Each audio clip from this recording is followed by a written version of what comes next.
So I'm going to talk to you a little bit today about two projects from the last couple of years. And I'm going to talk a little bit about Indigenous research and health research and working with kids. A lot of the time we ignore kids, but we need to not, right? Because even though it's a little bit of a cliche to say children are the future, they are. We're going to die. They're going to be alive. So we need to think about what's important to them. Just a little bit of like a brief overview from StatsCan data from 2016. 40.9% of the population in Canada is Indigenous. It's not a huge amount, but it's enough, right? Especially considering the history. Within the last 10 years, though, there was a 39.3% growth in First Nations populations and 51.2% in the Métis. So even though we're looking at like around 5% of the population total for Canada, that's a huge growth, right? So if we have this big a growth, and there are a couple of reasons for that, but if we have this big a growth, that's something we need to be focusing on, especially when thinking about health and health equity. And of that percent, 30% almost of First Nations people and 22% of Métis were under 14, which is also huge, right? So if you think about it, where do we need to be putting our energy? There's also an aging population and all of that, and I can talk to you about that if you want later, but right now we're going to focus on that under 14, right? Because they're really important. In Manitoba, because I'm going to talk about Manitoba and BC. So Manitoba in 2016, which is when a lot of my research was being conducted, Indigenous people made up 18% of the population, and of those, 31% were under the age of 14. And which is really, really important. And then of the average age, most of the Indigenous people are around 30 years old, whereas the national average is 40, or the provincial average is 40. In British Columbia, which is the other case study I'm going to talk about, and their kind of data is kind of intertwined together, Indigenous people made up about 5.6% of the population, so that's a lot less, but it's still important. And Indigenous children under 14 was 25% of the population. So again, huge numbers of that are under 14. But yet we ignore them, so we need to really think about what we're doing here. My work was in the Fraser Valley, and so of that, only 0.08% are Indigenous. That's really, really low. So it's really hard to kind of get services and supports in place because it's such a small amount of the population. The newcomer population far exceeds that. And of that 0.03%, it identifies as Métis. But it's really important to think about that 0.03% because it makes up about 72% of the kids in care. So 0.03% of the population makes up 72% of kids in care. And that's kind of scary, isn't it? And because we're in Saskatchewan, just so that we've got a frame of reference, 16.3% of the population is Indigenous in 2016, according to the census. Of that, 33% of the Indigenous population was under 14. Again, we need to think about that, right? And the average age was 28.2 of Indigenous people. So this is where Winnipeg is. See, our fancy little map. And Abbotsford is right over here. Vancouver is right over here. So it's about an hour drive in good traffic to get from Vancouver to Abbotsford. In bad traffic, which is like 90% of the time, it's about 3 hours. Sometimes it's 6. But good traffic, if you go to travel there and you want to go to Abbotsford, go around 11 a.m. 11 a.m. is a really good time to travel. Or after about 10 p.m. Just skip the rest of those times. Just for FYI in the future. So what did I do and who was I working with? So in Winnipeg, I worked with 36 children and 24 adults. It's really important too that we combine adults and children when we're doing research so that we really kind of get a full perspective of what's going on, especially when think about multi-generational trauma. So most of my research does involve both. It also helps with some of those ethics issues, right, around consent, because mom or dad or auntie or somebody else is there to see what exactly are you asking, how are you asking this, and what's going on with my kid. So I took 877 photographs, 3 hours of video, 17 hours of audio recording, and 60 hours of participant interaction. For a qualitative study, that's a fair bit of participant interaction. Then in Abbotsford, we ran a 1-week summer camp, but also did work with adults before to set this up. And there was over 1,000 photographs taken. A lot of them are really bad because a lot of the kids took some of those pictures. or they might be really good depending on your perspective. Videos, audio recordings, and they also filled in a survey.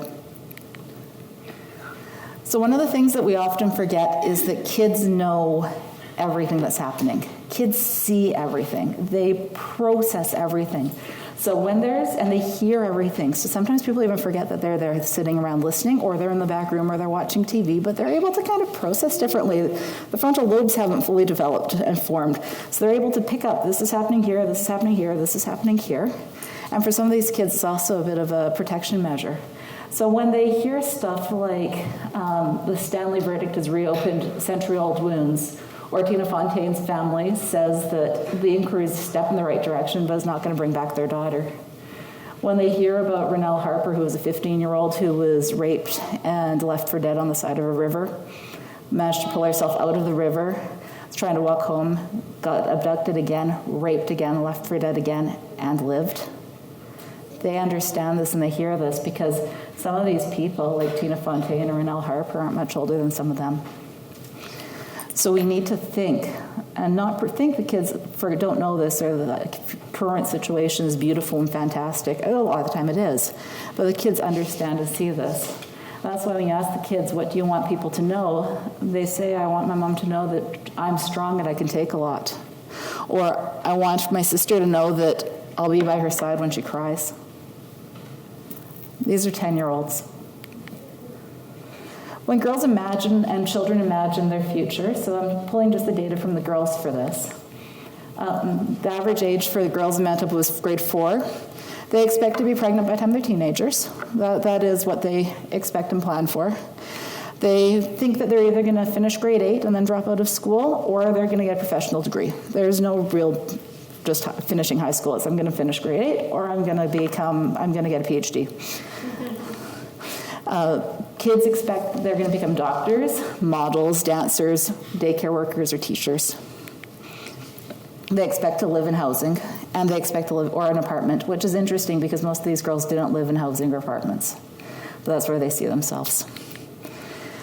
And their expected social network as they grow up, they expect to be still really close with their family, and they expect to have a lot of friends that they're going to turn to for help. In BC, the average kids are in grade 5. And they also expect to be pregnant by the time they're teenagers. Some of the girls were already planning their first pregnancy at 11 or 12. They expect, again, to finish either grade 8 or university. They want to be YouTubers. They want to work in restaurants as bartenders. They want to work retail. The boys especially want to work retail selling fancy cars. And a lot of them said, I don't think I'm going to work. That was not in their plan. The kids in BC expected to live in apartments, large, huge houses with servants, or to be homeless. And a number of the kids were planning on being homeless. That was their game plan. And they expect to have lots of friends, and their friends to be there. Most of them, even the ones who had siblings who came with, did not expect to have family in their lives as they got a little bit older. And a little bit older, I mean teenagers and young adults.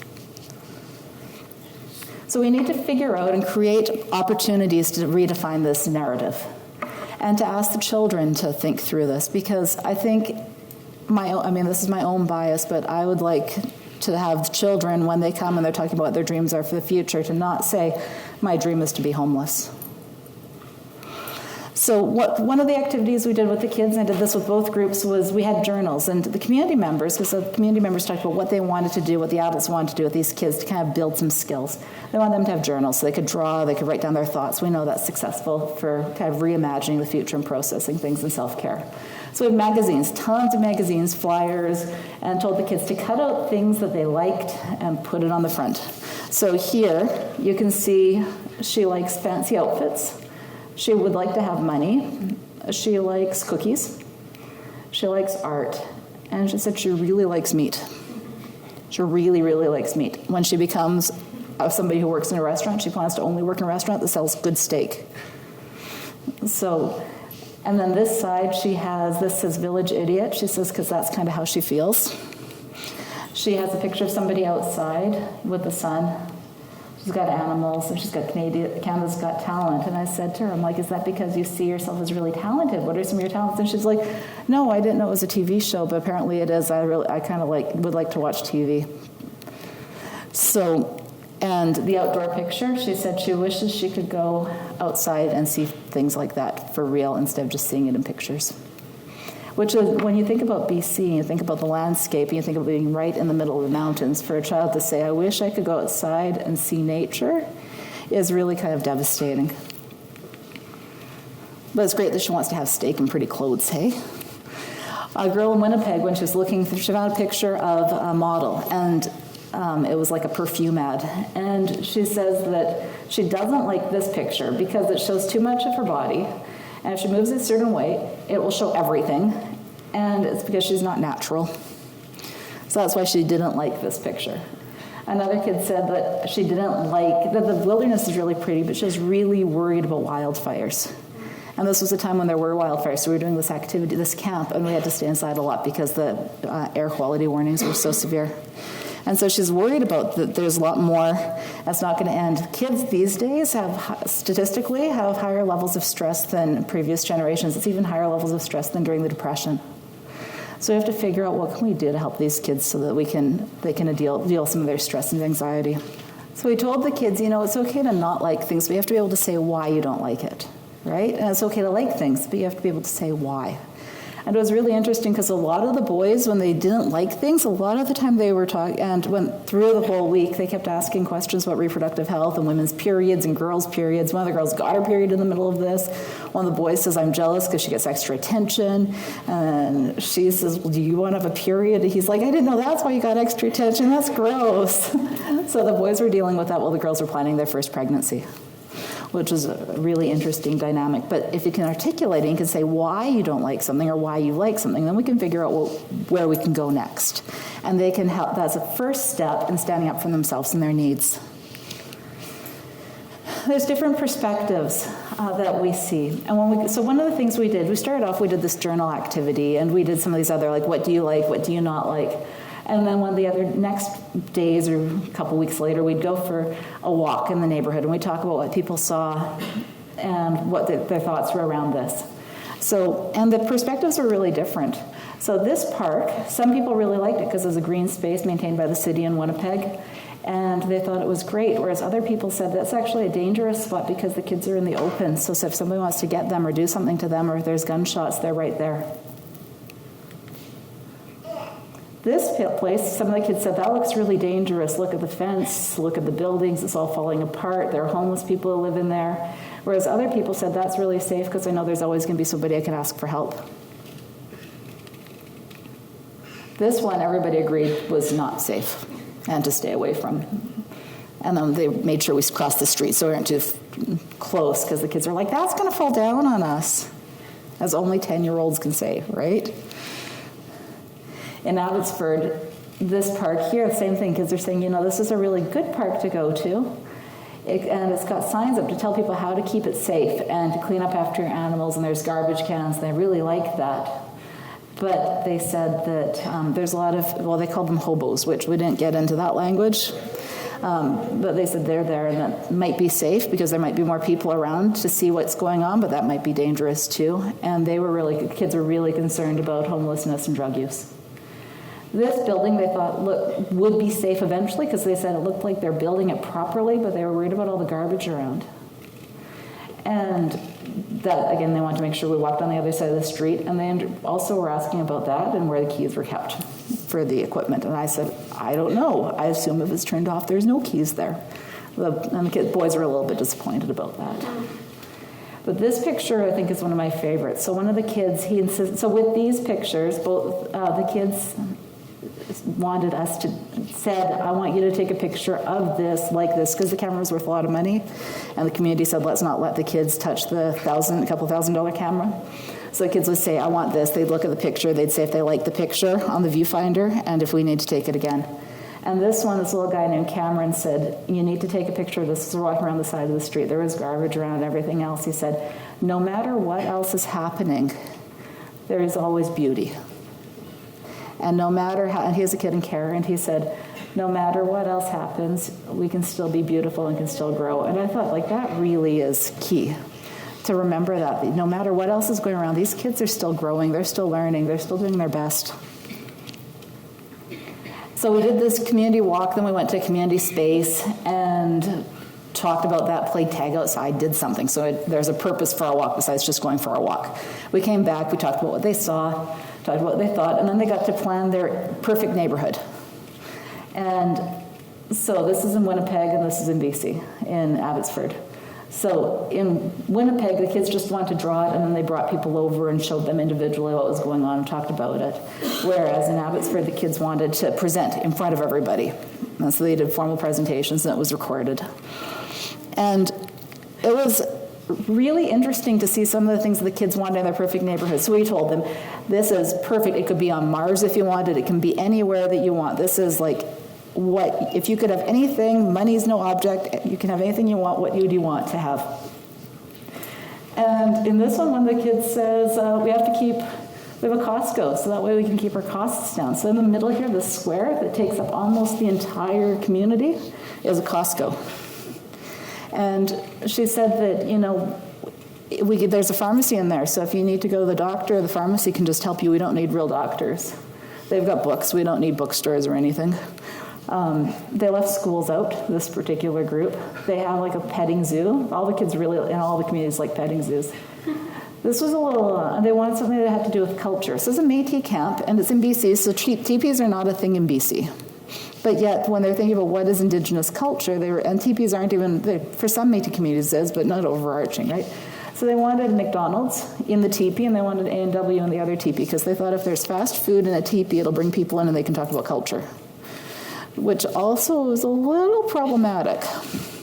But it also shows us about food security, right? Because if all we have is Costco and an A&W and a McDonald's, where does that leave people? In the top corner over here, that's where the housing is. That's where they plan to live. So they're not even putting themselves in the community for where they're going to live. And you think about that, like if kids are planning their perfect community, they can have anything they want at all. They want a Costco, and they're going to put themselves way off in the corner in apartment buildings. And then one of the other kids in one of the other groups says, we need to have stuff that we can buy for cheap. These kids are really conscious about money saving. In the Winnipeg group, they want to have a thrift store for the people who don't have money. So this one's the Winnipeg one. Again, there's a teepee. The teepee in Winnipeg makes sense. The teepees in the Northwest and BC don't make as much sense. In Winnipeg, they also wanted the swimming pool. They have Girls' Night Out. That was the program that we ran. We called it Girls' Night Out. So the girls wanted to have their program going on. They wanted youth recreation and services. They also wanted a medicine garden, which was nice. The BC people didn't have gardens, and they didn't have forests. They didn't have any real green space. They had housing. The Winnipeg kids put themselves around the services, whereas the BC kids, this one again, they put themselves, this is a little island over here, and, oh no, that's not, this is the housing. So this is where the kids said they're gonna live, is over here in apartment buildings. So they've built some really big houses, but they're putting themselves off outside of the ideal community. And this house here, the kids are really worried about racism. They said racism is a big problem they're facing, and we need to do something about it. So they created a black and white house, and we said, and with a big playground behind so everybody could play together. And we said, well, where are the Indigenous kids going to go? And they said, oh, well, they don't get to play there. And remember, this is an Indigenous camp, so they're not seeing themselves in the neighborhoods they're creating. They're not seeing and they're not placing themselves within their worlds. So if you're not placing yourself in there, where do you see yourself? How do you start to see yourself? How do you start to put yourself in the picture? Because they've put themselves outside the picture. One of the other communities was drawn, there was also a little homeless island. And they want to put each of the communities, groups of kids were worried about people who experienced homelessness. They were putting them outside. So they were outside, homeless people are outside, and there are all these other resources that they didn't really have access to. So they know what they want, but they're not quite sure how to get to what they want. So in a previous universe, I was a violin teacher for 19 years. And we know one of the best ways to get people to remember different patterns is to say it different ways, play it different ways, do it high, do it low, and then people remember it. So that's what we're kind of trying to get at with that. And it was a surprise to the nurse who was there, to the teenagers who were running this little activity, that the kids came up with that when they got told to say it like somebody was Métis, especially since the little camp was Métis. And part of the camp's goals was to try and increase a sense of cultural identity, because in BC, there's very high self-harm rates, violence, suicide with Métis youth. 47% of Métis youth in BC have reported knowing somebody's committed suicide. And of the 10 kids at camp, 4 of them have tried to commit suicide, so that I know of. So they want to do something. So that's part of this, was to try and increase sense of pride, because we know if people have at least 3 friends, they do better in life. We know that if they have a sense of culture, they do better in life. And we know if they have a sense of belonging and that they can do something for the community, they do better in life. And the risk of self-harm, the risk of being in violent relationships school attention goes down, and school success goes up.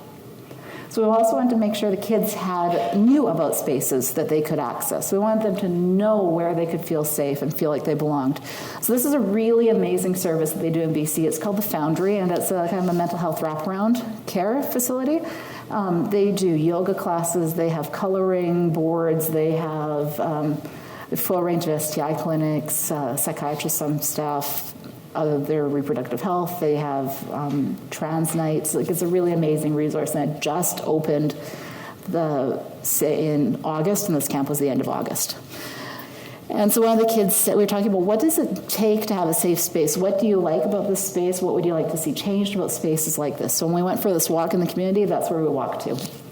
And they said it was kind of cool. Like, I would never have thought of building a place like that and all of that helping.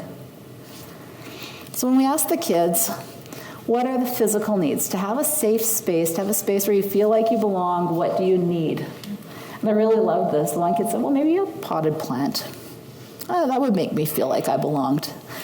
But kids also said that they need things to remind them of culture, like maybe we should have some totem poles or a medicine wheel, or we should have beaded outfits, or we should have storybooks. And these were themes that came up both in Manitoba and in BC. That we need to have things that people can know they can relax, that make them feel like they can relax. So comfortable chairs, carpets, pictures on the wall that are reassuring, where they don't feel like they're on all the time.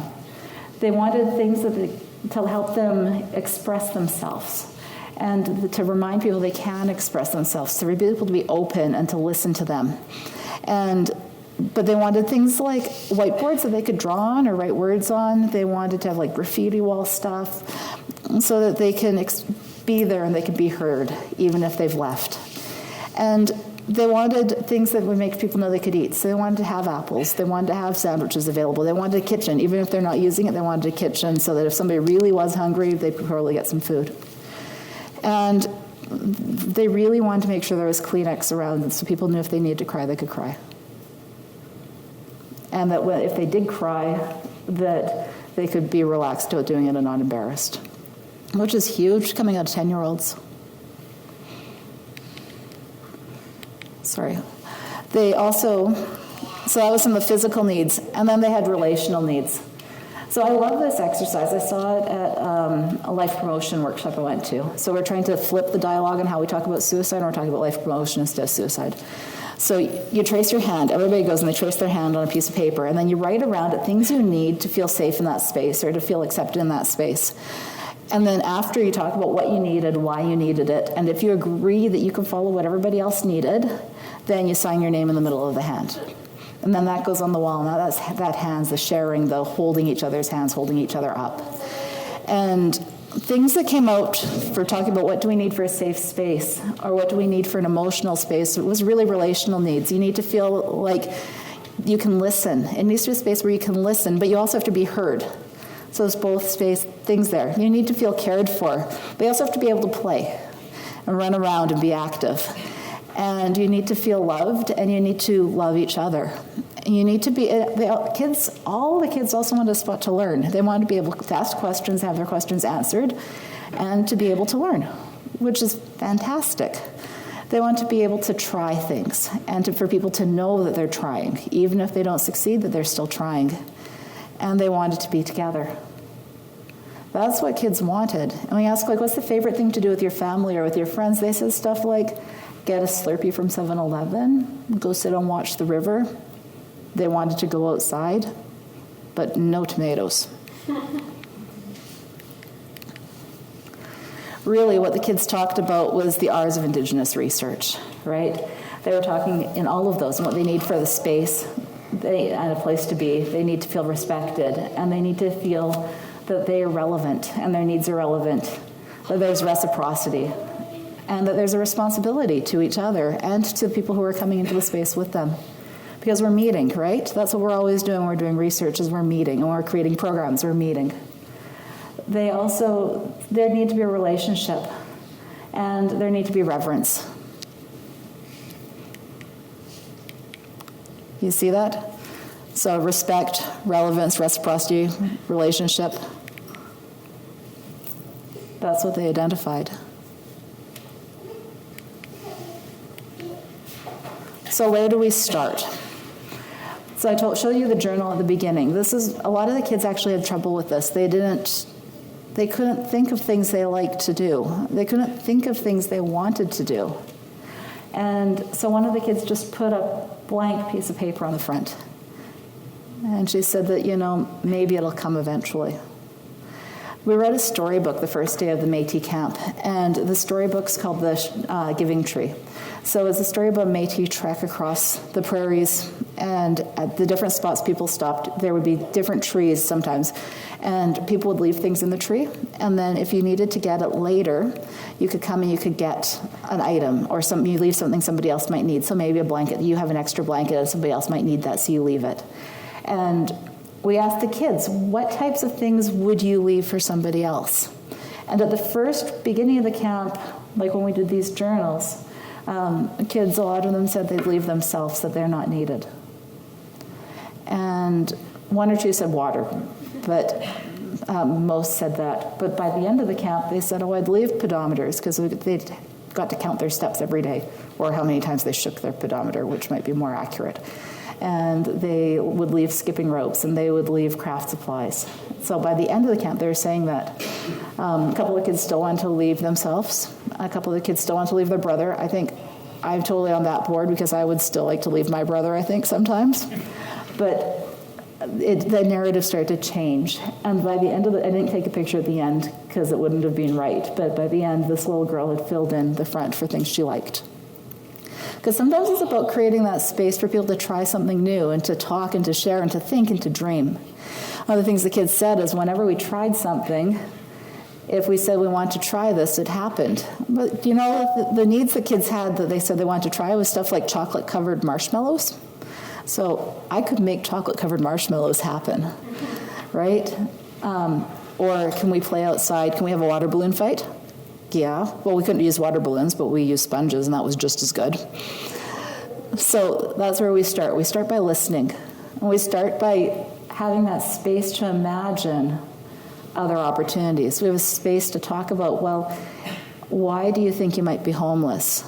Well, because I'll probably have a baby. Well, why do you need to have a baby when you're 12? What if you had a baby when you were 17? And then for the 17-year-olds, we can push it to 21, right? Or we can just say, well, do you have the support network if you have a baby at 17? Who's going to help you? Where are you going to be living? And that's where we start.